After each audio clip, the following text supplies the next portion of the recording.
Hi everybody, it's Alyce-Kay Ruckelshaus, and I'm just continuing on with making this piece of Frankenpaper. We started out in the previous video, which I don't know if I posted yesterday or earlier today, but we started out with sewing on big pieces just to cover up the white, and then getting some smaller pieces that are more colorful, and that's what I'm still working on, is getting more of those colorful pieces to add to it. So I'm looking right now for places that don't have a lot of interest or that have too much of one thing so that I can add some of these pieces in there.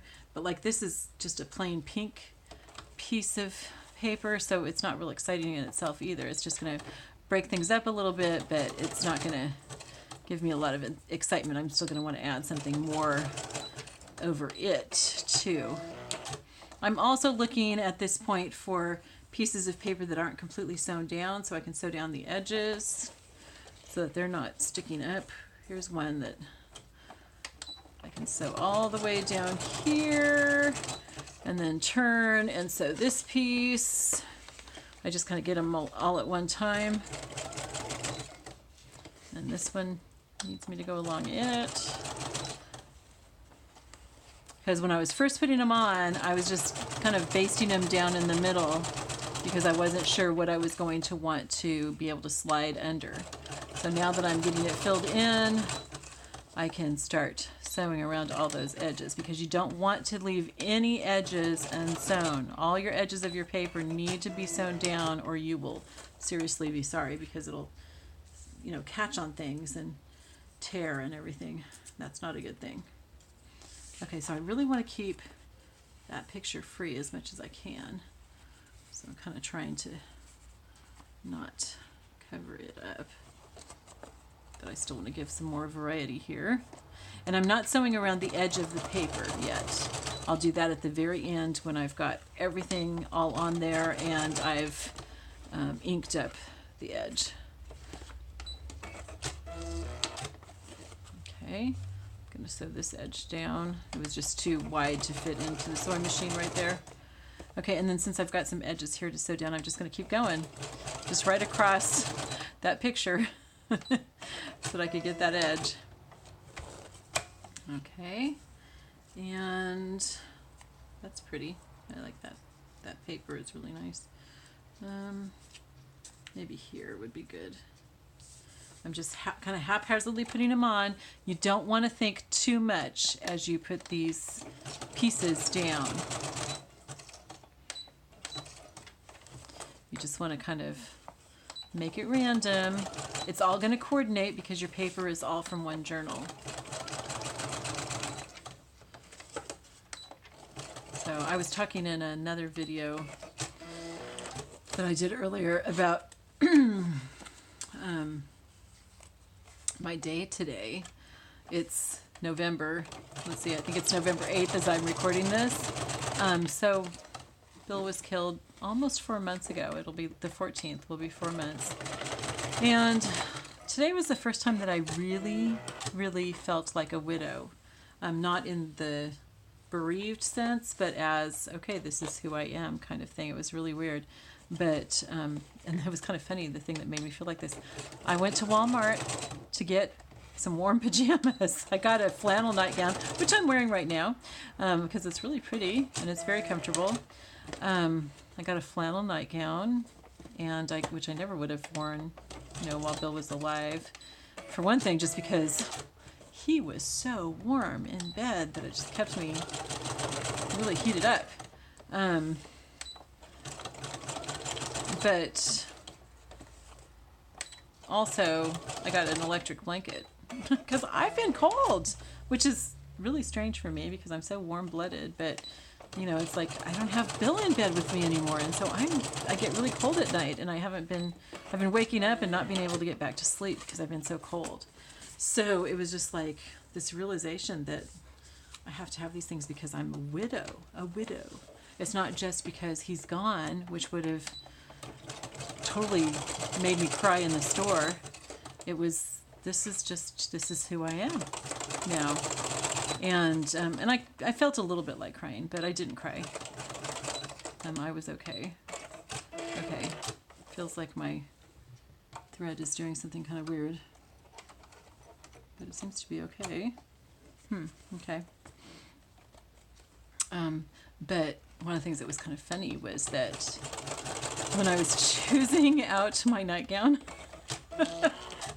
I chose it based on the kind of lace that was on it, because someday it'll wear out and I can use it. I can use that lace in a junk journal. Isn't that funny?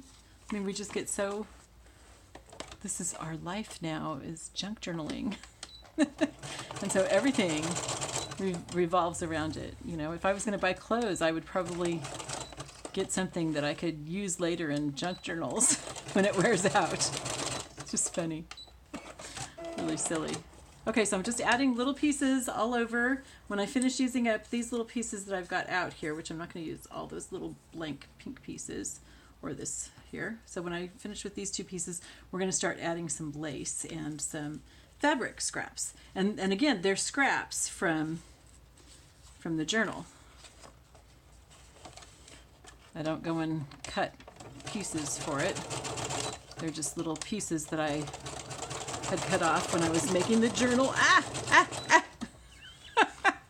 And it's okay if the sewing machine gets away from you.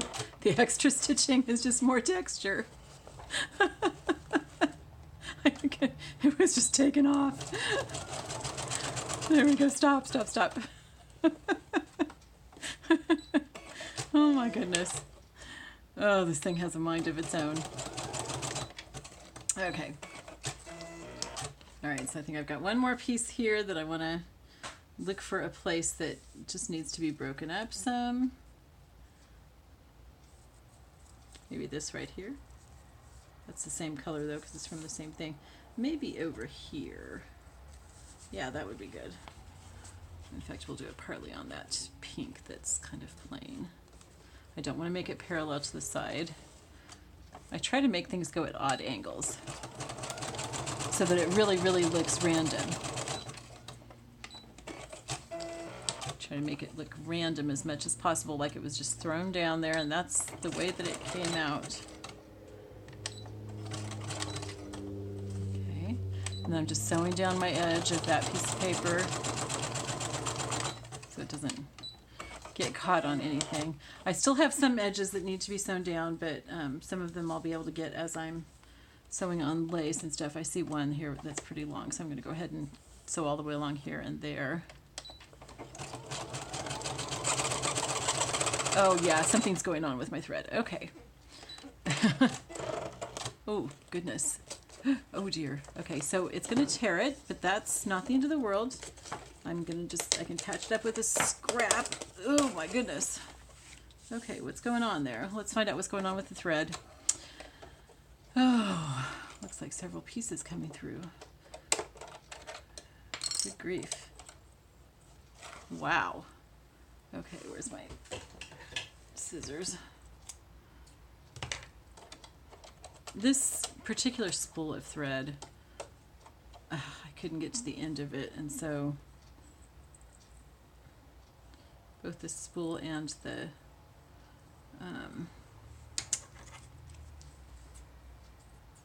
bobbin are kind of a mess.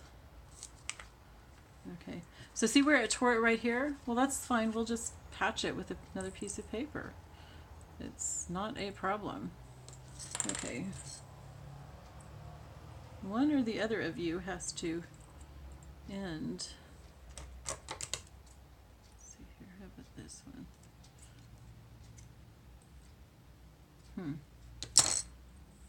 Not quite sure what's going on. Okay, this may or may not take care of it. We'll see. Don't really want to spend a lot of time while I'm trying to do a video. Okay, hopefully that took care of it. Okay, so before I forget, I need to patch that with something. What do we have here that's interesting? Oh, how about there's a bird here. That would be cute.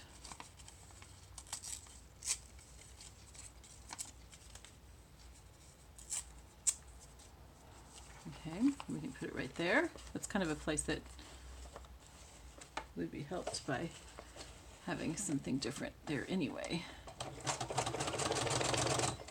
We'll we'll see if this starts causing problems again. I may have to just get a new bobbin out. Hopefully I have some that are filled already.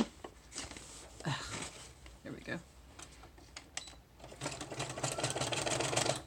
Yeah, it feels like it's acting weird. Hopefully it'll work for finishing the video. Sorry guys. I don't really want to have to create a new bobbin while you're watching. That's not fun. Okay, so let's add some, we've got some lace from some pockets that I made, some envelopes. And I've got some yarn here. Some little tiny bits of lace. I'm not going to use this whole big huge piece as one. I'll cut it up into smaller pieces. What else do we have? Oh, there's some of this. There's some of these little things from cutting out the edges, from punching the edges. Those are kind of fun to put on there. And there's some of this. It's got wire. Let's take the wire out. So this burlap with lace. Little teeny tiny bits of lace, and those are all very cool to have on there because they just add some other texture. Okay, I don't usually use thread, but I might use bits of yarn if I have bits of yarn. Little bits of, here's some crocheted lace and some more burlap. What else do I have in the way of fabrics, textiles? I've got some of that. I thought I had some of Bill's yarn in here. I guess not. Okay, I might just grab some from over here because I do have a bunch of scraps that are going to be kind of small for using in anything. So let's just pull out some of those because those always are nice to tuck in here. Okay, so what I'm going to do with these pieces is I'm going to look for little places where I've got edges of paper that have torn and they're white, and I'm going to cover them up with some of these pieces of fabric. Okay, and the fabric you don't have to worry about quite as much. I just sew straight down the middle of a small piece like that. If it's a larger piece, and I don't usually use larger pieces, but if it is a larger piece, then I would probably go ahead and sew around the edge. And I've got a paper here that needs to be sewn down, so I'm going to catch it at the same time. There we go. That's good. My machine seems to be working well now, knock on wood. Okay, this piece I think is a little bit too big, so I'm going to go ahead and cut it. All right, and I'll use it as a couple of pieces. It's got lace and burlap. Now those two came apart, but this one here is still together. So I'm looking for places where it's got that white like I showed you, or like right here where there's a little bit of the white edge. And I'll sew that down there. Or where there's, you know, a piece that's just not very interesting. Like right here, see all that that's kind of white-ish? So let's put a piece of burlap there. That's actually a little bit big. For the pieces of fabric, I don't like to have the pieces to be too big. I like them to be really small so that they're not like the first thing that you notice. Okay. And I love it if they're frayed. That's just really cool. And that's part of the reason too where I just sew down the middle, because that way it leaves it to fray some too, which is really neat. Okay, so we need to still sew on this edge. That's what we were working on when my machine went all bonkers. Okay, and then sew this down here to the edge. Sorry, this part's not real interesting, is it? I don't know how much you can see of what I'm doing either. Okay, and then there are some more loose edges that need to be sewn down, so I'm going to do those. As I'm doing this part, I'm kind of watching for any loose edges, and I will inspect at the end to make sure that I've got all my loose edges taken care of so that every paper is down firmly. Okay, I haven't used any of this crocheted lace yet, so let's look for a place for that. Maybe right here. We've got an area that's not super interesting, so we're going to sew that down. And again, I'm just going to sew right in the middle of it. It's a small enough piece that sewing in the middle really does practically reach the edges anyway. Okay. All right, now some of Bill's thread. Now there's a couple of ways that I'll use this yarn. You can see this, it's really thin. In some places I'll look for something that's not down all the way yet, and I'll kind of stick it under it but sticking out. Okay, so that I have some small pieces just kind of sticking out, and then I'll just sew along the edge of that, and I won't sew on the yarn except, you know, sewing over it on the paper that I'm sewing down. So that'll capture it right there. The other way that I use the yarn is I sew right over it.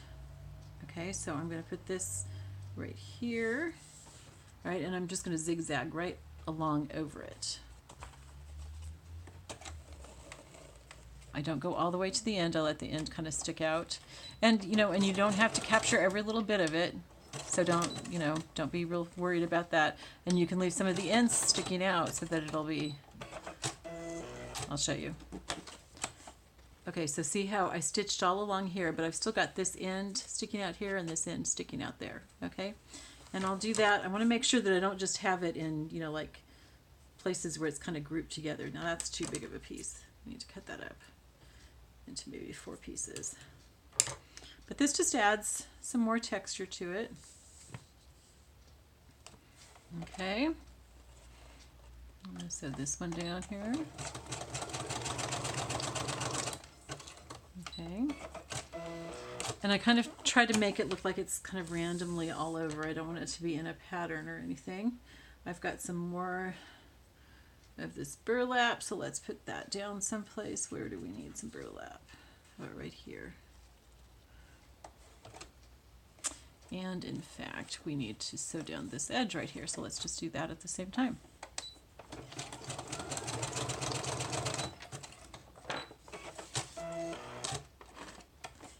Okay, whoops, oh, I guess I'm out of bobbin thread. I can't be out of bobbin thread. It won't sew if it's out of bobbin thread. It's all, okay, come on here. Oh dear. The joys of sewing machines. They really are great tools, but sometimes they can be a little bit of a pain. All right, I love this sewing machine. Bill gave it to me for our wedding as a wedding gift. Okay, so where was I putting this? I think it was right here. Oh yeah, because I'm going to sew down the edge of this. So it's even more special to me now because it was his wedding gift to me. So, but it does embroidery and stuff, which I have not learned how to do yet. I need to watch some tutorials and find out how to do it. Okay, see how this is starting to stick up, so I really need to sew that down. So let's get that sewn down before it tears or something. Okay. And I think I'll also sew the edge of this here.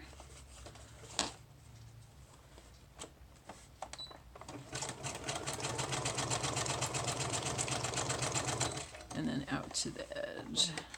But I'm not sewing the edge of the paper yet. I'll do that all at once. See how this is pulling together really nicely? Isn't that looking cool?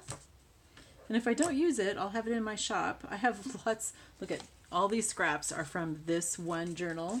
So I will probably have some in my shop. If you like those colors. Let's put a little bit of this crocheted lace right there. I mean, they're just like little tiny scraps of lace, but they add texture to it, and that's what makes it just really, really cool. Okay, so we're almost done. I don't remember what time I started. What time do we have here? I think it's about 18. Okay, so let's put some lace right here. Now that piece is kind of big, so I am going to sew around the edge of it. And I've got a little bit of yarn there that I'm going to catch in as well. Yarn that was already sewn down, but I'll catch it in with this a little bit more. I live just a few blocks from the train. Most of my life I've lived near a train track. So I usually don't even notice it. When Bill and I were getting to know each other, on the phone. The first time that he called me, I was sitting outside in my car, and all of a sudden a train went by, and I didn't even notice it go by. I'm so used to it that I just tune it out. But where I lived at that time in Atwater, Minnesota, it was a block and a half from my house. And he said, "What's that?" And I said, "Oh, it's the train." And he said, "It sounds like it's going through your living room." It was so close. The first tornado siren that went off while I was there, I was by myself. My kids were, I think, with their father. And so I went down to the basement, you know, and I had bottles of water down there, and I had stuff to read and everything. I was, you know, so I wasn't bored. But all of a sudden I heard what sounded like a train going overhead. And, you know, they say that that's how it sounds when a tornado goes right over you, is it sounds like a train. Now there's kind of a big piece here of just one thing. So maybe we'll put some lace there. Anyway, it turned out it was the train. It wasn't a tornado. Okay, so I'm just going to kind of lay this lace right here like that in sort of a haphazard way, and I'm just going to sew along it, kind of through the middle of it, and let it just go the way that it lays there. It's kind of cool.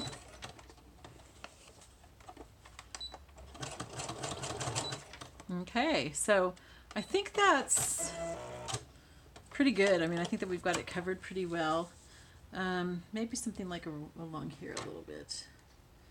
How about just a little bit of this lace here? Okay, I don't want that to fall over. Out of the way. Okay, yeah, let's do a little bit of the lace right along here, just to kind of break that up.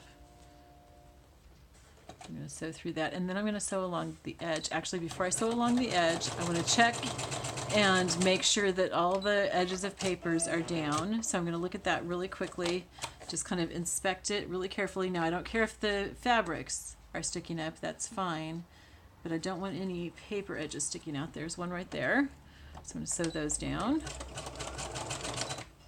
Okay, because it'll tear if anything catches on your paper edges. So you really don't want that. So I'm just looking. Oops, here's a place right here. Just a little place, but it's enough for something to catch it and tear it.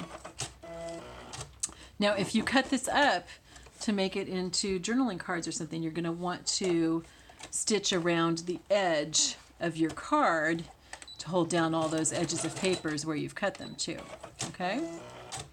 And I might do a video showing how to cut these up and use them. Let's see, is that an edge right there? No, that's down. Okay, it looks like everything is down pretty well. Okay, good. All right, so I think that looks pretty good. And so I'm going to put all these scraps back into the basket. So what I'm going to do next is I'm going to go ahead and ink around the edge here. I'm just going to do that really quickly. And then, just in case the video shuts off, I won't start it up again. So I'll tell you what I'm going to do, just in case it shuts off, is I will zigzag all the way around the edge of the paper. Okay, just to hold down all those edges. And as I'm going around, I'll look, and if there's any other edges that aren't down well, like right there, there's one that's not down, so we're going to go ahead and sew that down. But if I'm sewing around the edge and I see places that aren't sewn down, I'll stop and I'll sew them down, because they're really hard to find later. So you want to take care of them when you see them. And you don't have to ink around the edges. I just think it makes it look better. Just kind of ties it all together really nicely. And if we have time at the end here, after I zigzag around the edges, I'll show you some of the other pieces of Frankenpaper that I've done in other colors, just so that you can get an idea of how cool these look. In fact, I'm going to grab some right now just so that you can see. Where are they? There. So here's some others.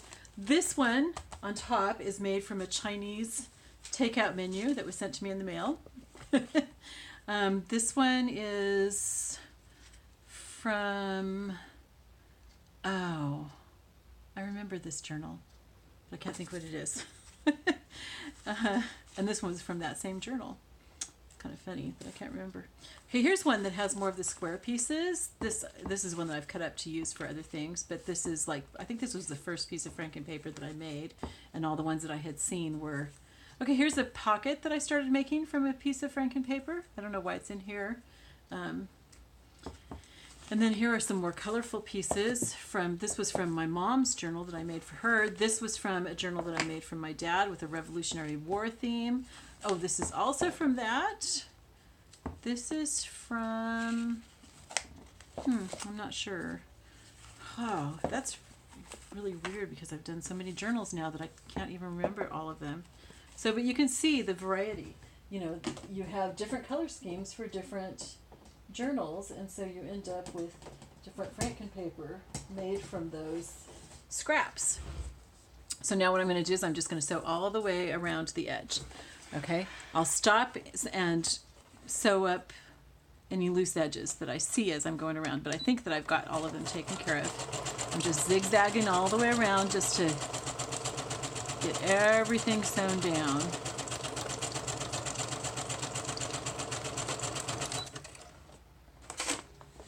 Those ones that I just showed you, all those other ones are all in my shop. The Chinese menu one, I don't think I've actually listed yet, so if you want that, let me know. And I'll make a listing for it.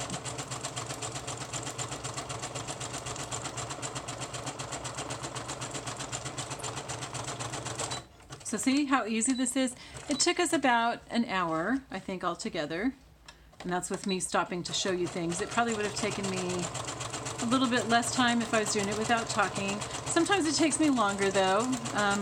This one I used quite a few larger pieces, even in the end, so it didn't take as long. Most of my other Frankenpaper pieces have like all small pieces. Oh, I see a place that needs to be sewn down. Right there. Let's get that. There we go. Okay, I think that's it. So this all is from the Chit Chat Angel Journal, and I most likely will cut this up and make this into journal cards. So you'll see in another tutorial how I used it. If not, if I cut it up for something else or if I put it in my shop, I'll let you know. Okay, I love you all. I'll talk to you later. Bye-bye.